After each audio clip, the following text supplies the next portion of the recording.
Lots of people just hate capitalism. They want socialism. Socialism is having a moment in American politics right now. Socialism is totally on trend. Especially among young people. The kids love socialism. I think socialism is great. Why? Because they're told capitalism hurts the poor. The rich getting richer and the poor getting poorer. But that's just not true. The poor get richer too. Norway! It's as socialist as they come. And here's another myth. People say Scandinavia is socialist. Instead of Cuba or China, think Sweden. Look to countries like Denmark, like Sweden. But Sweden isn't socialist. Some time ago, pre-Beard, I made this video about that with Swedish author Johan Norberg. But there was more to that interview and our more recent one on his new book, The Capitalist Manifesto. So here's our full discussion about capitalism, the left's push for degrowth, and Scandinavian socialism. All I hear is that Sweden is this socialist paradise. Well, we tried with something that was similar to socialism for a brief interlude in Swedish history in the 1970s and the 1980s. And that's the period that even socialists in Sweden now say, we overreached. What happened? Well, in the 1970s and 80s, that's the moment when the Swedish government started to expand dramatically. Taxes rose, regulation was all over the place. And that's the moment in time when Sweden began to lag behind the other countries dramatically. There were no new net jobs created in the private sector, no new international companies.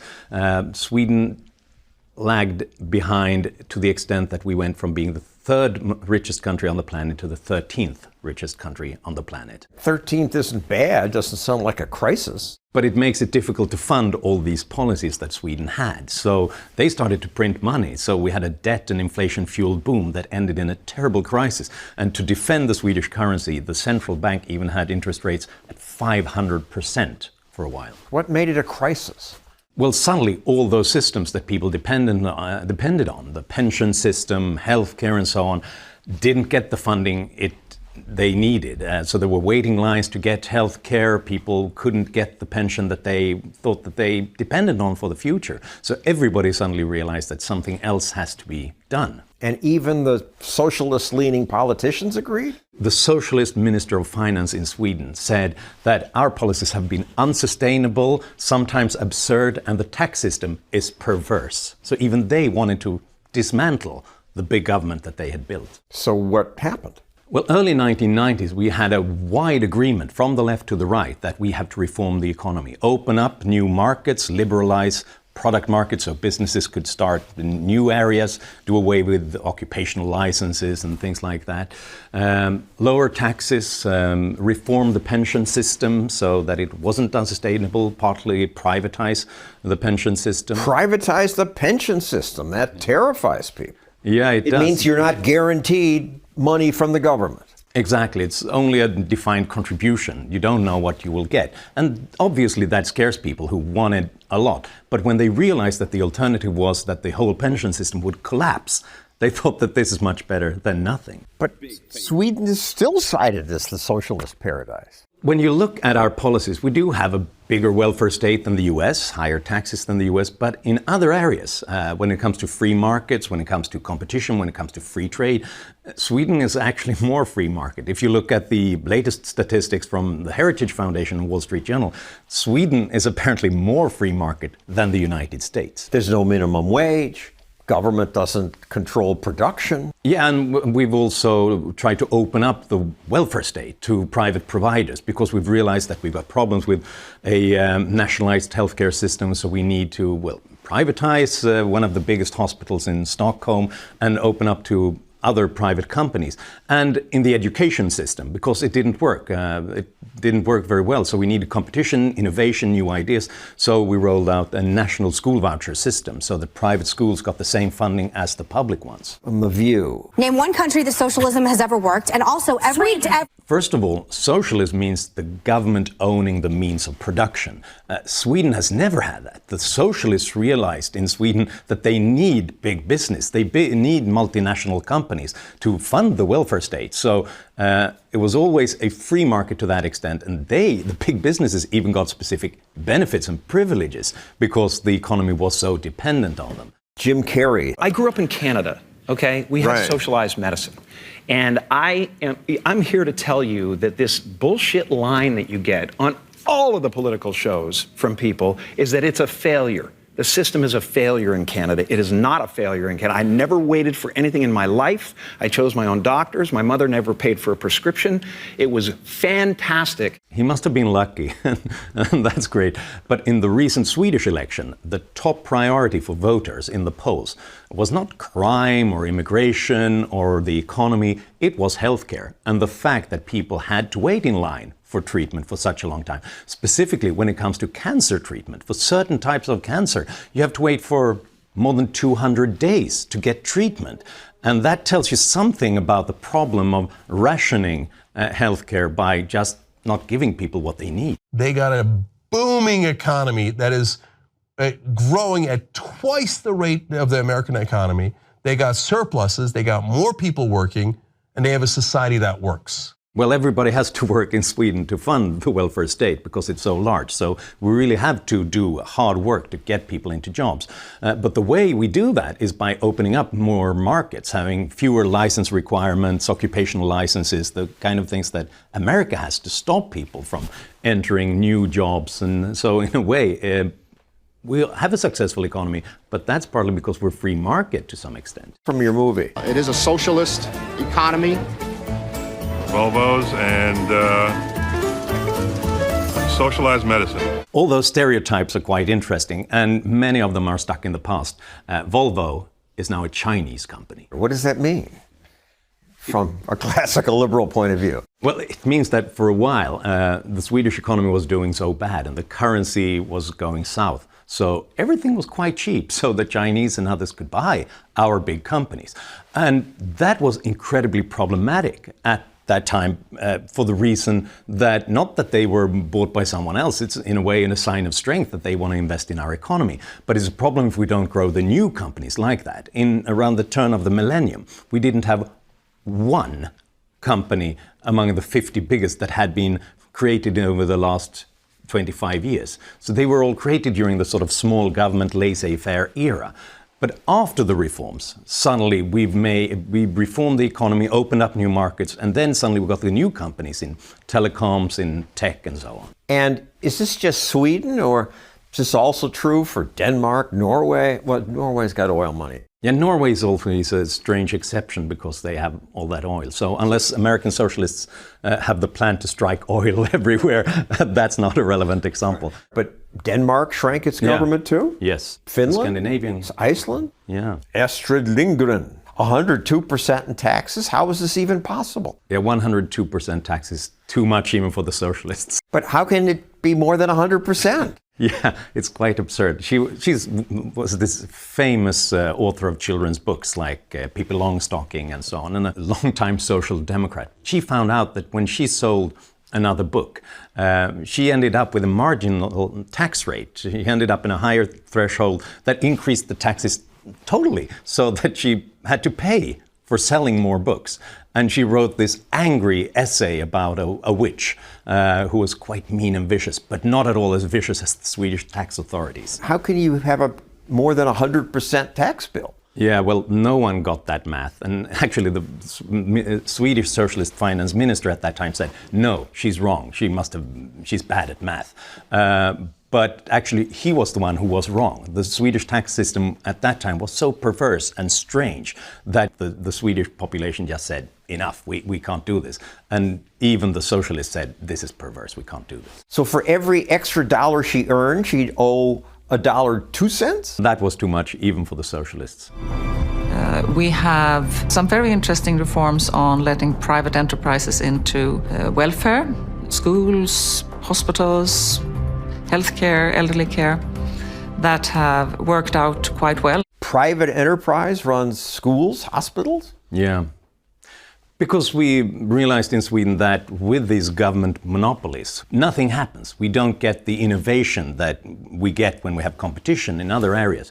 So the way to create competition was to allow private businesses to start new schools with new ideas, with new teaching models, and then allow families to pick a school themselves, which forces schools to become better. And one of the results that we've seen is not just that the private schools are better than the public ones, but even the public schools in the vicinity of private schools, they often improve because they have to get then pupils and the funding that comes with them. To compete. You see that everywhere else in the economy. If you're forced to compete, you have to step up, you have to be better. Why not in the welfare services? Today, the healthcare system is not primarily run by the national government? No, we don't have a sort of single payer system and the kind of thing that American socialists think we do in Sweden. This is based on the regional level in Sweden, and therefore also funded by local taxes primarily, which is a flat tax. And then the national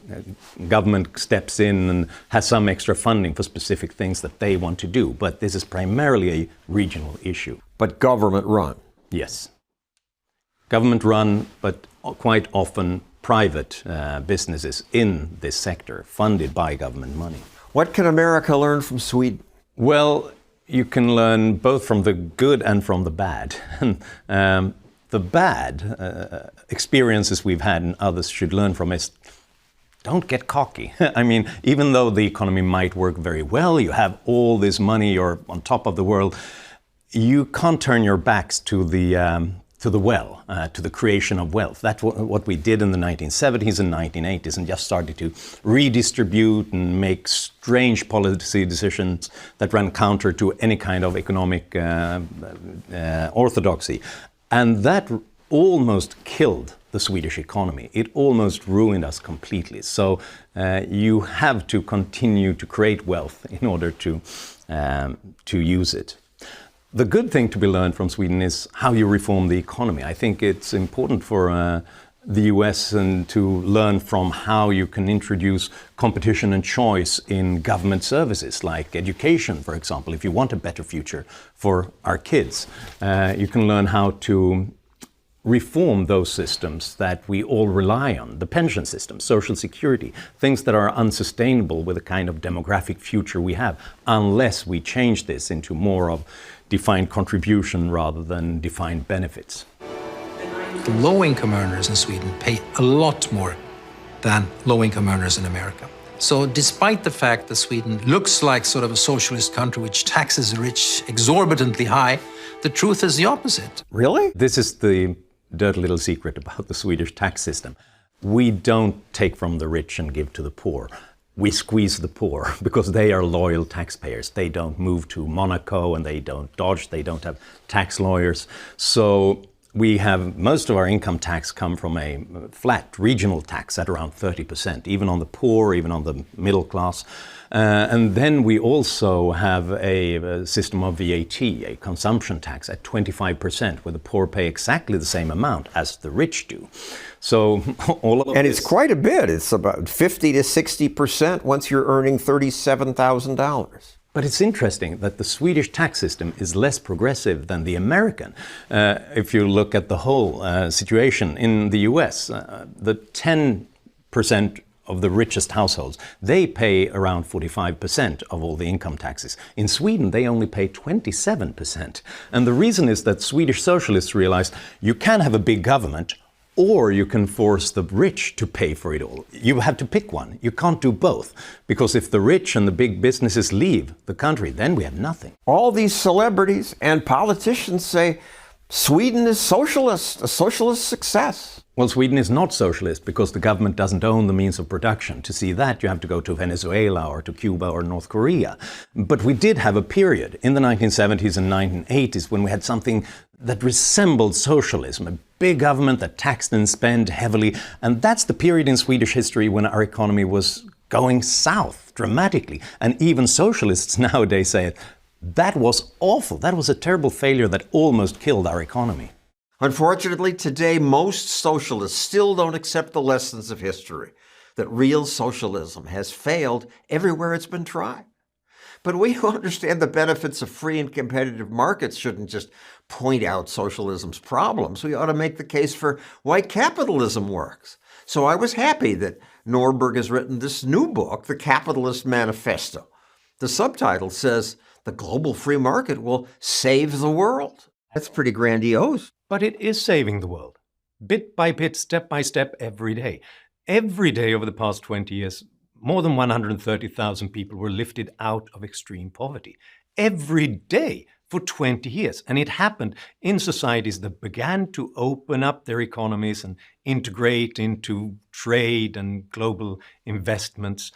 And that's what capitalism does. That's not just a fancy theory. It's something real that is happening. And it's also something that we should keep in mind every time somebody talks about how we should have more tariffs and protectionism and regulations, that every kind of intervention like that limits what human beings can do with their lives. And that hurts opportunity and it increases poverty. And we have to save the world from such interventions. Elon Musk recommended your book on Twitter, and that's gotten millions of views. Congratulations. But he says, especially chapter 4. So I look at chapter 4. It's titled, In Defense of the 1%. So he only likes it because you're defending rich people like him. The question is, how did he get rich? How does someone get rich? That's more interesting than how much money they've got. In every society, we have people who control resources. Did they take them from somebody else? That's bad. We should stop that. But in a capitalist society, you get rich by enriching others, by producing electric cars, for example, or new technological capabilities and making them come down in price and making sure that more people have access to them. In that case, if they get rich because we hand over our money because we think those goods and services are more valuable to us, then it's a great thing that they are rich because they got rich by helping us. The Nobel laureate William Nordhaus, he made a back-of-the-envelope calculation of how much does rich entrepreneurs who introduce new technologies and goods and services in the economy capture of the value that they create. And he came up with the conclusion that they get to keep some 2% of the value that they create, which means that the rest of us who just laid on the couch and watched Netflix, we got 98% because we got increased purchasing power. Musk's got billions of dollars. He only kept 2% of each transaction. The greatest value of new goods and services and technologies does not come in the dollars and cents that we hand over to the producer. It comes in how they enrich our lives, how we use these goods, and how they keep coming down in price and become much more accessible to more people. Constantly making sure that what was luxury goods a couple of decades ago are suddenly something that most of us can afford.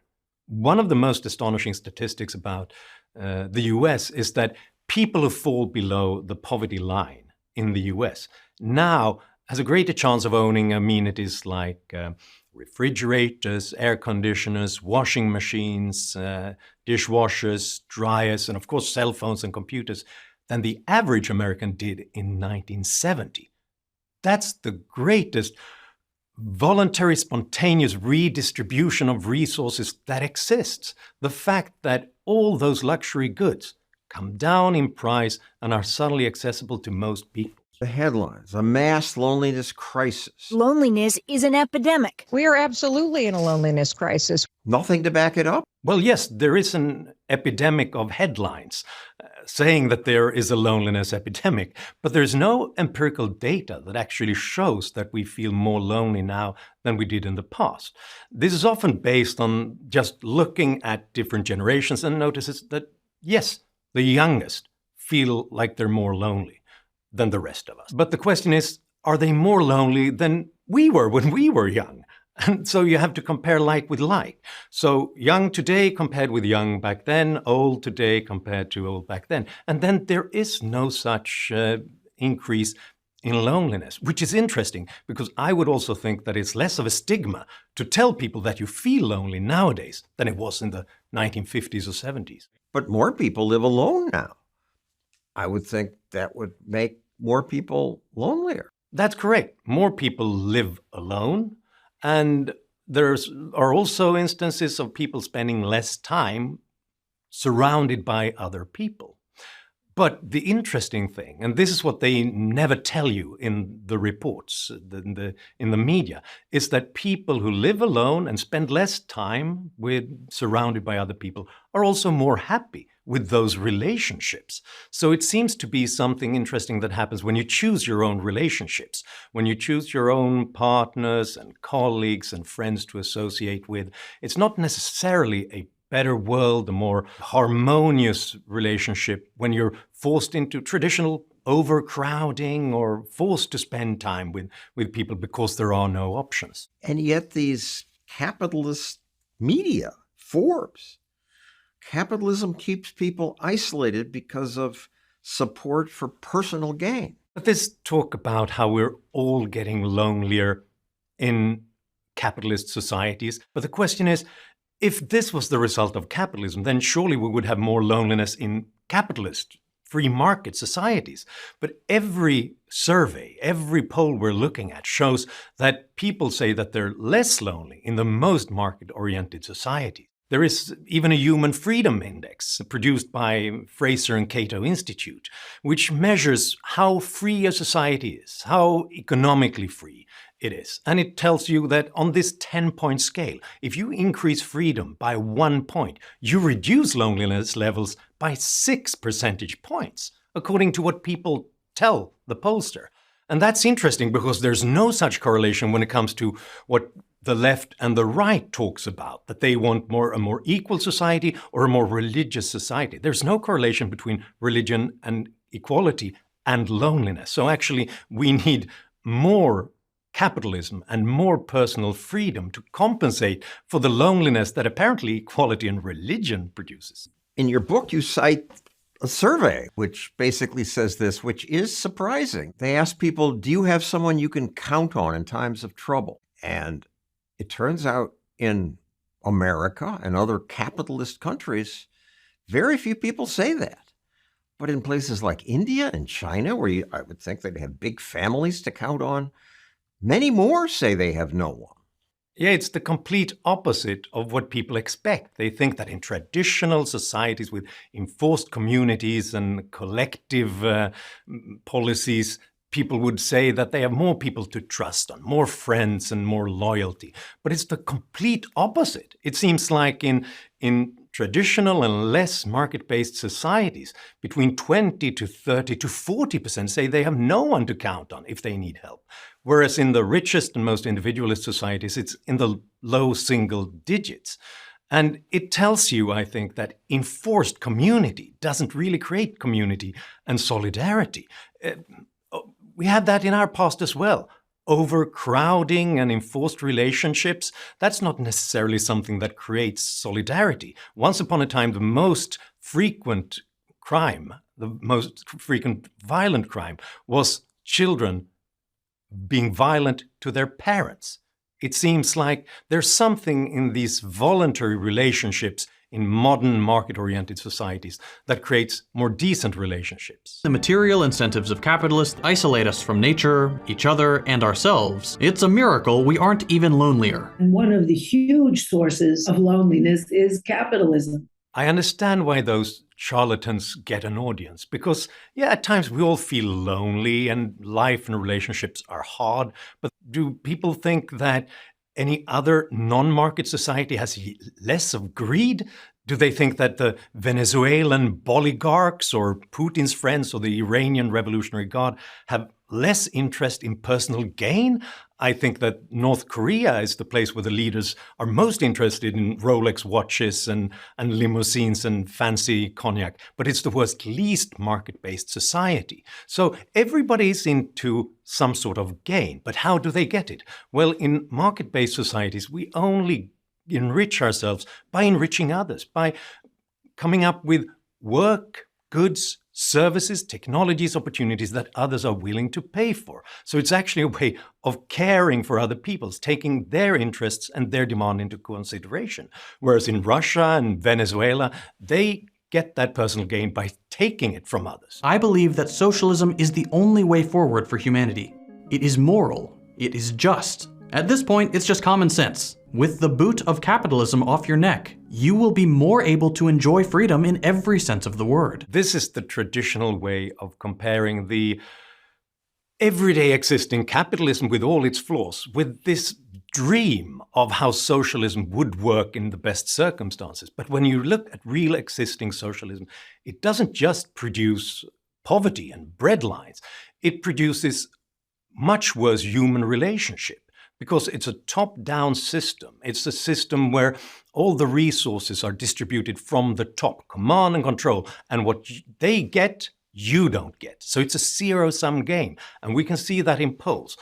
Countries that have lived through communism, they express much less subjective well-being, much less trust in human relationship, because they are the places where you have to exploit every meeting to get the resources you need, not in capitalism. Capitalist values of ruthless greed and competition. Under capitalism, people compete. Sounds divisive. Sounds like it would pull us apart. It sounds divisive because we use that language about competition. But I would say that the most important aspect of capitalism is cooperation, voluntary cooperation. The fact that you constantly associate with and work with and do transactions with other people on a voluntary basis. And that's why you constantly hear every time you buy something this double thank you. You say thank you, and in the grocery, they thank you. Yeah, it's weird. You both say thank you. You both feel you won. Thank you. Thank you. Yeah, it's strange. I'm brought up with the idea that I should say thank you when somebody has done me a service. But in the market economy, we do each other services constantly. That's how we get richer. No deal ever happens unless both parties think that they benefit more from doing that than not doing that. And that's a brand new innovation in human history. All traditional ways of organizing an economy, slavery, feudalism, communism, fascism, that's all based on getting resources by taking them from somebody else. That's divisive. What capitalism does is that it forces us to think about, what do the other guy want? What are strangers interested in? And then trying to find a way to help them because that helps us. You argue capitalism makes us generous? It sounds surprising, and this surprised the researchers as well. For many years, lots of researchers around the world have been looking at how generous are people when they're playing different economic games in a kind of social experiment. There are many real-life tests of that. This YouTube channel demonstrated a common experiment. Here the host gives people $20. You're not allowed to communicate what you're thinking, talk about the decision you're making until you make it. You can divide this between yourself and a stranger in any way you like, but the only condition is the other person has to accept the offer. If he refuses it, then you get nothing. Then I get nothing. Then nobody gets anything. Then it's game over. So you have to offer something to the other person. So at least give me a cent. That's what lots of people would expect that capitalists would do. But interestingly, that never happens, almost never happens anywhere. Because people have this intuitive sense for justice. Even in a relationship with strangers, even if it's not a repeated game, they get closer to something like handing a third to even half to the other person. $8? $8. And the 12 is yours to keep? Okay. So you got $10 here. Is that got your offer? $10, yeah. Do you accept Sean's offer of $10? I do accept Sean's offer. But the most interesting thing is that in which countries, from Missouri to Ethiopia to Mongolia, in which countries and places are people most generous in their offers? You wouldn't have guessed it. In capitalist societies. Because we're used to bargaining. We have to give something to get something. That's right. In places where people have more of buying and selling in their everyday lives. There are even studies in Ethiopia among 53 different groups trying to see who is most generous in a transaction in an economic game. And it shows you that the closer people live to marketplaces, the more generous they are. So if they constantly buy and sell and negotiate, they begin to take other people's interests into consideration. That's what markets do. They do affect our character, but not in this way that the critics say that it makes us more divisive and aggressive and neglect the interests of others. it makes us more generous. And in fact, this is what Karl Marx and Friedrich Engels also said, those authors of another manifesto. They noticed that, look, the friendlier you are, the more beneficial it is to you in capitalism. And obviously they saw that as a bad thing. It wasn't real generosity. You were just being generous to help yourself. But I, for one, think it's better if we can get bad people to behave in good ways rather than good people behaving in bad ways, as we've seen in Marxist societies. Comparing willingness to donate blood, organs, bone marrow, give to charity, volunteer, help strangers, it's the capitalist countries that win? And this is a surprise to the researchers, because so many people expect us in capitalist, individualist societies to just elbow our way through life. But it seems like it's quite the opposite. It's in capitalist societies that we behave in the most generous way. And one reason could be that we're free to do that. We're not forced into self-sacrificial relationships with others. And if you are allowed to go about your own business and improve the lives of yourselves and of those around you, then you might be more likely to also extend a helping hand to others. Moving on to growth. Our addiction to economic growth is killing us. Growth is not killing us, it is saving us. It's an incredibly strong correlation between economic growth in a society and a reduction in poverty, better health, less child mortality. Growth is most important for people who have the least.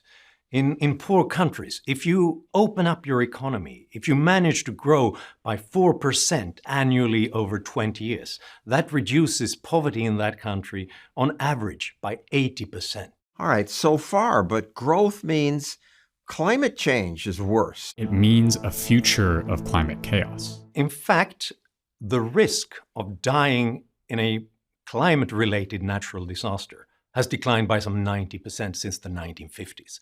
And that's not because we have fewer disasters or because there is no global warming. It's because we are wealthier than we've ever been before, because we've had economic growth. And it means that we improve construction, we improve early warning systems, we improve healthcare, which means that we can deal with all these problems and all disasters in a better way than we would otherwise have had. If we didn't have any economic growth since the 1950s, yes, surely we would have slightly less global warming, but many more people, around 500,000 more people, would die because of climate-related natural disasters. But the activists claim our addiction to making and consuming more stuff is exhausting the planet. More than 1,000 so-called experts signed this letter, calling for an end to a capitalist system which pursues growth at all costs. Instead, they advocated for degrowth. A smaller, slower economy could also be a sweeter economy. We've just had an experiment with degrowth, unintentionally, during the pandemic. Suspending all travel from Europe. States urging people to stay home. The whole world shut down and half the world's population was under house arrest. All the flights were grounded. Did that save us? No, it was a terrible tragedy for humanity. 60 million people were thrown into extreme poverty in that 1 year alone, 2020. And how much did this reduce CO2 emissions? By no more than 6%. So if we wanted to reduce global warming like the Paris Climate Accords just tell us to do until 2030, by doing less, then we would need one pandemic like that every year until 2030, without any rebound in between. And that would be a terrible disaster for human life and health. Even a little growth makes a huge beneficial difference. Yeah, compounded interest is the greatest force in the universe. If Sweden, my own country, had had just 1 percentage point lower economic growth per capita since we started to become rich, then Sweden today would be as poor as Albania. What's wrong with Albania? There's nothing much wrong with Albania, but Albanians are a quarter as rich as Swedes, and that shows in everything from life expectancy and child mortality to working conditions, to how you can invest in taking care of the environment. It tells you that growth is not really about money. It's about opportunity. It's about the chance of doing the things that we want to do with our lives and for our society and for our young and for our old. Today, people in Albania risk their lives and safety to get to places like Sweden. Albanians now make up the single largest group arriving in small boats. And that's what you need to know about different economic and political systems. Look at where the refugees go. They always go from more oppressed societies to freer societies, from more socialist economies to capitalist economies. People risk their lives to get to freedom and to prosperity. And that's a more important indicator than the fantasies of some intellectuals about where they should be heading. In that case, the refugees would find a stream of people moving from the loneliness and hopelessness in the US down south. So what's up with the intellectuals? It's not just now. Forever they have embraced socialism. I think there's always a temptation for the most educated and intellectual people in a society to think that common people are vulgar and they're hopeless and they can't see how they can really thrive and find meaning in such a shallow society with the kind of media and the Taco Tuesdays that we've got. So I think that intellectuals often search for something else. They want people to reach for something that they find more of meaning into. And since Plato, they often think that they should be the kings themselves. Angela Davis, famous socialist.